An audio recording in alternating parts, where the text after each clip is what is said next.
Quand j'ai su déjà du soulagement de faire partie de l'équipe, enfin des 32 qui partent en Nouvelle-Zélande, et fierté de pouvoir représenter la France et dans un événement, dans un très grand événement comme ça. On sait qu'il y aura de la pression par rapport à cette ère de rugby et que ça va être vraiment hyper médiatisé, hyper suivi. À la fois, c'est super cool pour le rugby féminin. À la fois, bah, on sait on va être hyper suivi. Donc, ça nous met une petite pression supplémentaire. Mais ouais, forcément, c'est top. C'est un pays, j'ai déjà été et j'avais adoré. Donc, c'est trop cool d'y retourner. Moi, je le vois plutôt comme de la motivation.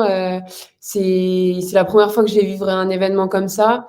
Je pense que la pression, elle arrivera peut-être quand on va commencer les matchs et quand il y aura un peu plus d'enjeux. Mais là, pour le moment, je le ressens plutôt comme une chance vraiment de faire partie de ce groupe et une opportunité de progression dans ma carrière individuelle. L'objectif, c'est d'être championne du monde. Oui, on y croit. On se prépare pour ça. Après, on a un groupe, une poule déjà assez relevée, avec rien que l'Angleterre, ça va être costaud. Et même l'Afrique du Sud, c'est une très bonne équipe. Les Fidji, je connais pas, j'ai jamais joué. Après, je pense que pareil, c'est une terre de rugby, donc ça doit bien jouer au rugby. Il faudra qu'on soit très bonne dès le début.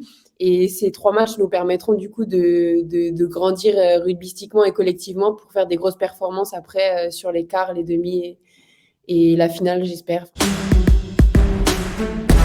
C'est de participer au plus de rencontres possibles. Il y a quand même, on est 32 joueuses, il y aura que 23 places sur la feuille de match.